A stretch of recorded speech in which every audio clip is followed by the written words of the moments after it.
আমাদের বাংলাদেশের ছেলে মেয়ের যে নাম ভাই, সেই দিন এই ফেসবুক শরীফ দেখতেছিলাম, তো একটা ফানি হুজুর ফান করতেছে। তো উনি নাকি এক জায়গায় বিয়ে পড়াতে গেছে, তো বিয়ে পড়াতে গেলে লোকটার নাম জিজ্ঞাসা করছে, বাবা তোমার নাম কি? কয় আমার নাম হুঁশিয়ার। কি নাম? তো ওর সাথে আবার কয়েকটা বন্ধু আছে, তোমার নাম কি? কয় হুজুর সাবধান। তার একজনকে জিজ্ঞাসা করছে, তোর নাম কি? কয় আমার নাম খবরদার। কথা বুঝতে পারছে? ছোটকালে একটা গল্প শুনেছিলাম, এক লোক বিদেশ থাকে। কোথায় থাকে ভাই? বিদেশ থাকে। তো বিদেশ থেকে বাড়িতে আসছে, বাড়িতে আসলেই দেখবেন বিদেশি লোকরা কমাস কম হুজুরকে দাওয়াত করে খাওয়াতে ভুল করে না, কথা কয় না। তো লোকটা চিন্তা করলো, মেলা দিন বিদেশ থাকলাম, এলাকার ইমাম সাহেব কি খাইছে না খাইছে, আমি বিদেশ থেকে কত ভালো ভালো জিনিস আনছি, বাজার করছি, হুজুর আজকে দুপুরবেলায় আমার বাড়িতে খাইয়েন। কথা বুঝতে পেরেছেন? তো হুজুর চিন্তা করছেন, একজন বিদেশি বাড়ি খাবো, কত ভালো মন্দ খাবো, হুজুর আগে খাওয়া বন্ধ করে দিয়েছে। কথা বুঝতে পেরেছেন? বেশি যেন খাইতে পারে। তো যাই হোক, এবার হুজুর চলে গেছে, দুপুরের নামাজ পড়ি তাড়াতাড়ি ওই লোকের বাড়িতে চলে গেছে। বাড়িতে গিয়ে যাওয়ার পরে ওই লোকটা খুব সুন্দর করে ভালো জায়গায় বসতে দিয়েছে, বসতে দিয়ে এইবার উনার ছেলে মেয়ে আছে অনেকগুলো, নাম দিয়ে ডাকছে, এই পান্তা ভাত নিয়ে আয়। কি ভাত নেয়? পান্তা ভাত নেয়।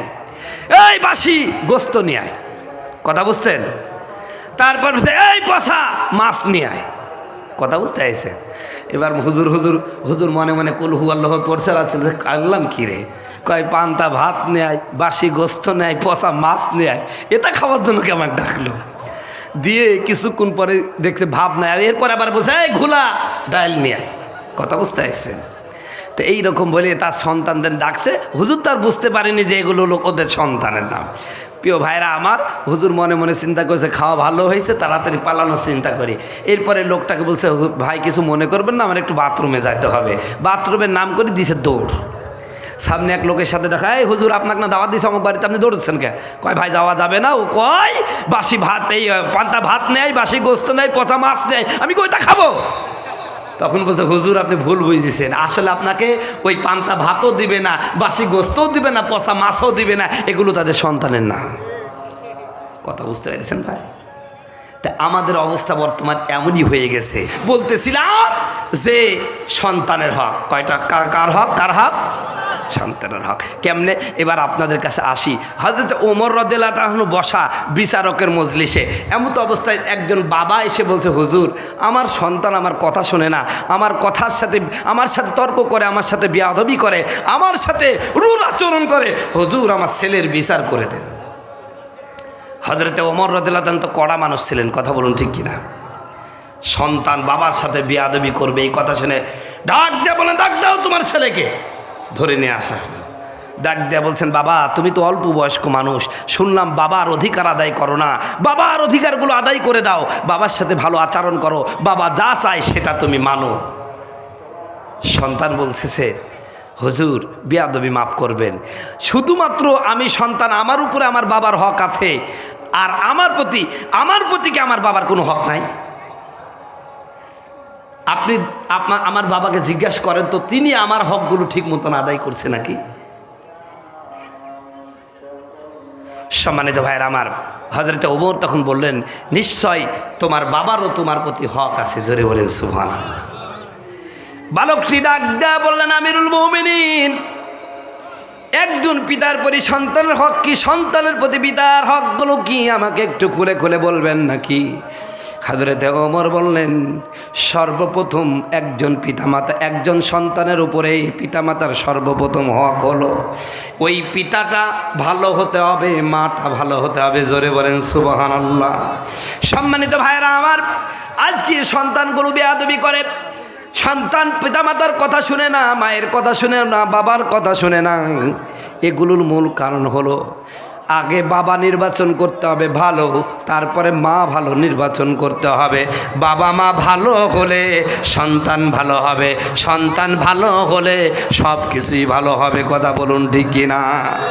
হুজুর আপনি কি বললেন? সর্বপ্রথম আমার হক আদায় করার কথা বললেন। সন্তানের হক হলো পিতা মাতা ভালো হওয়া। আমার বাবা কি করছে জানেন হুজুর? কয় কি করছে? আমার মা ছিল একটা রাস্তার পতিতা, তারে বিয়ে করে আনছে। বলেন এই মহিলার পেট থেকে কেমনে ভালো সন্তান হবে? ও হযরত ওমরকে বলে দিয়েছে। সম্মানিত বন্ধুগণ, আমার ভাইয়েরা আমার, এই জন্য আমার জোড়াগাছার মুসলমানেরা লক্ষ্য করে শুনবেন, এ পর্দার মা বোনেরা, যাকে তাকে স্বামী বানানো যাবে না। যাকে আপনি আপনার লাইফ পার্টনার বানাবেন, যাকে আপনি স্বামী বানাবেন, এই স্বামীটার চরিত্র ভালো হতে হবে।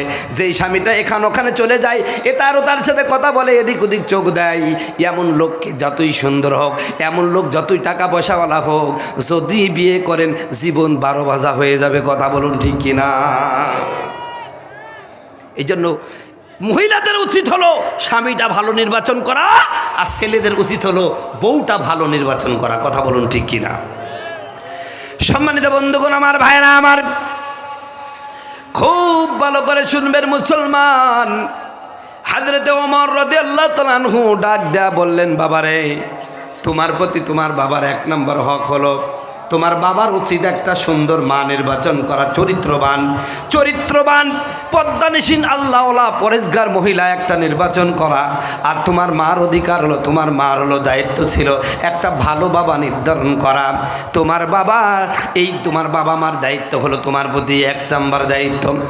এবার ছেলেটি বলল, হুজুর, প্রথমেই তো আমার বাবা মা ফেল করলাম, 2 নম্বর যেই হক সেটা হলো, আমার বন্ধুগণ, আমার ভাইয়েরা, সন্তান যখন হয়ে যাবে, সর্বপ্রথম সন্তানের একটা সুন্দর নাম রাখতে হবে।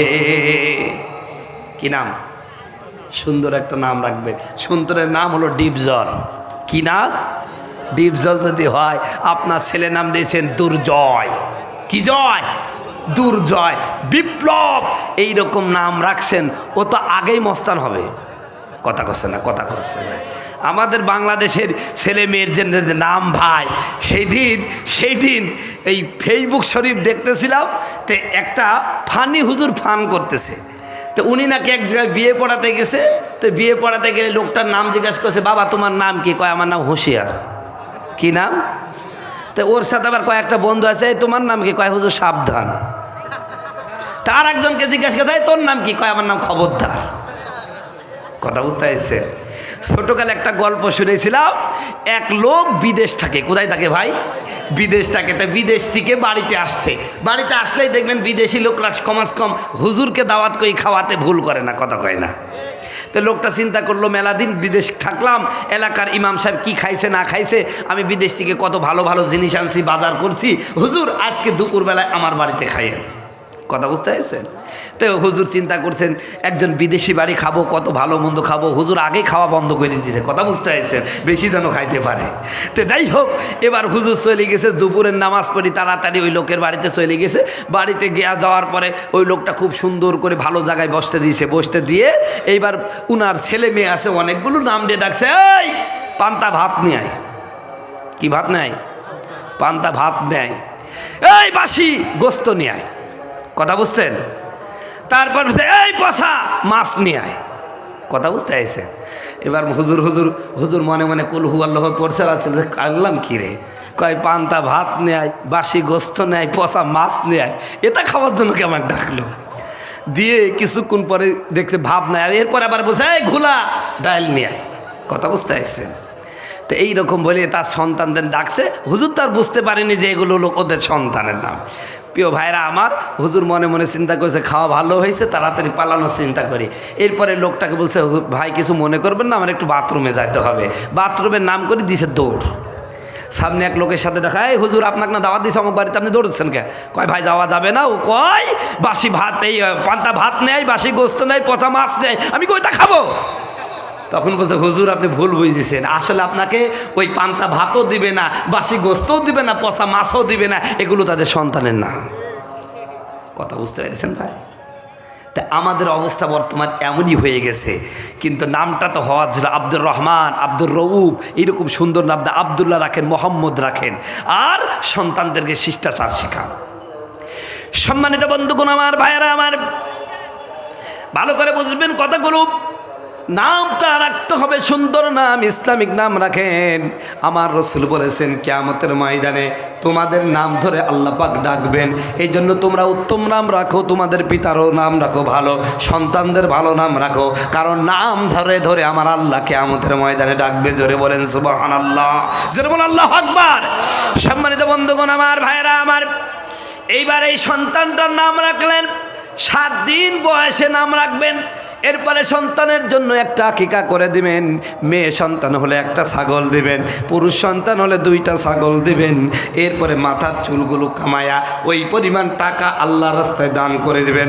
সম্মানিত ভাইয়েরা আমার, এবার এই সন্তানটার বয়স যখন 7 বছর হবে তখন তাকে সর্বপ্রথম কোরআনের শিক্ষা দিবেন। কিসের শিক্ষা দিবেন বলেন? কোরআনের শিক্ষা দিবেন। আজকে আমাদের ছেলেমেয়েরা কোরআনের শিক্ষা পাচ্ছে না, 7 বছর না 4 বছর এই নার্সারিতে ভর্তি হয়ে যাচ্ছে। কথা বলুন ঠিক কিনা?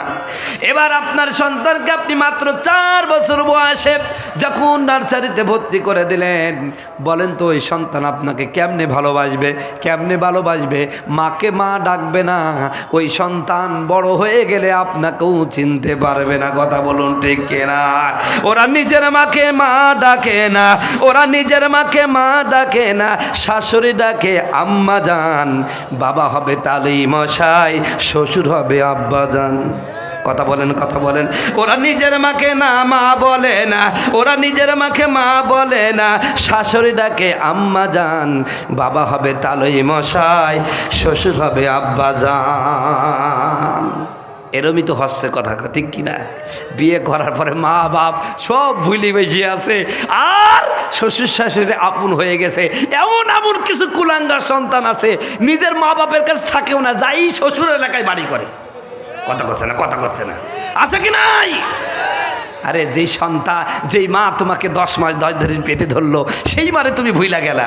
মা যে 10 মাস 10 দিন গর্ভে ধারণ করিয়া করেছেন আমাদের ঋণী, গায়ের চামড়া কাটিয়া দিলে, গায়ের চামড়া, ওরে গায়ের চামড়া কাটিয়া দিলে সেই ঋণ শোধ হবে না জানি, সেই ঋণ শোধ হবে না জানি। ঠিক কিনা? সম্মানিত বন্ধুগণ আমার, ভাইয়েরা আমার, কথাই কথা মনে পড়ে গেল। আল্লাহ নবী মুহাম্মদ সাল্লাল্লাহু আলাইহি সাল্লামের একজন আল্লাহর ওলি নবীর সাথে তার সম্পর্ক খুব ভালো। আমার বন্ধুগণ আমার ভাইয়েরা, তিনি হজ করতেছেন, ইয়ামান থেকে একজন হাজি সাহেব এসেছেন। তার মা, আমার ভাইয়েরা, তার মা হাঁটতে পারেন না। আমার ভাইয়েরা পিঠের উপরে ব্যাগের মধ্যে নিয়েছেন, ব্যাগের মধ্যে মাকে নিয়ে বন্ধুগণ আমার ভাইয়েরা আমার বাইতুল্লাহ জিয়ারত করতেছেন, কাবা শরীফ তওয়াফ করতেছেন, আর মনে মনে বলতেছেন, আল্লাহ গো, আমি তো আমার মায়ের খেদমত খুব করেছি। আমার মা যতদিন থেকে অসুস্থ হয়ে গেছে, আমার মাকে আমি নিজে খাওয়াই দিই, গোসল করাই দিই, আমার মাকে আমি কত যত্ন করি। ও শুধু তাই নাই, শুধু এমন থেকে আমার মাকে আমার পিঠের উপরে করে নিয়ে আসা তোমার ঘরে জিয়ারত করলাম, আরাফার ময়দানে গেলাম, মুজদালিফায় গেলাম, আমার মাকে আমি আমার পিঠে করে হজ করাই দিলাম।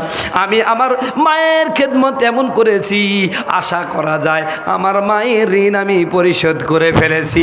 এইভাবে করে মনে মনে বলতেছেন, গুনগুন করে বলতেছেন। হযরতে আমার ভাইয়েরা ওই আল্লাহর ওলি হাজী সাহেবের এই কথাগুলো শুনতেছেন। মায়ের হক আদায় করে ফেলেছে। কি করেছে? মাকে হজ করাইছে, এই জন্য মায়ের হক আদায় করে ফেলেছে। এবার হাজী সাহেব ডাক দেয়া বলছেন, এই আমেনের হাজী সাহেব শুনে রাখো, শুনতে পেলাম তুমি বারবার বলতেছো তোমার মাকে নিয়ে তপ করছো, আর বলতেছো মায়ের হক আদায় করছো, মার খেদমত করেছো, মাকে খাওয়াইছো, মাকে যত্ন করেছো, মাকে নিয়ে তপ করেছো, এই জন্য নাকি তুমি মায়ের হক আদায় করে ফেলেছিল। নাদান, তুমি জানো না, দাদো না, তুমি এইভাবে কেন এইভাবে কেন? তুমি যদি তোমার বুকের চামড়া, পিঠের চামড়া নয়, বুকের চামড়া কেটে যদি তোমার মায়ের জন্য জুতা বানায়া দাও, আর আল্লাহ পাক কিয়ামত পর্যন্ত তোমাকে যদি হায়াত দেয়, আর তুমি তোমার মায়ের খেদমত করতে থাকো, ওই যে তোমার মা যখন তোমাকে এই দুনিয়ায় আনলো, ওই যে প্রসব বেদনা, সব বেদনা, মা তোমাকে গর্ভধারণ করার পরে সন্তান ভূমিষ্ঠ হওয়ার সময় তুমি তোমার মাকে যে ব্যথা দিয়েছো, তোমার সারা জীবনের খেদমত মায়ের একটা সময়ের বেদনার মতন হবে না। জোরে বলেন সুবহানাল্লাহ।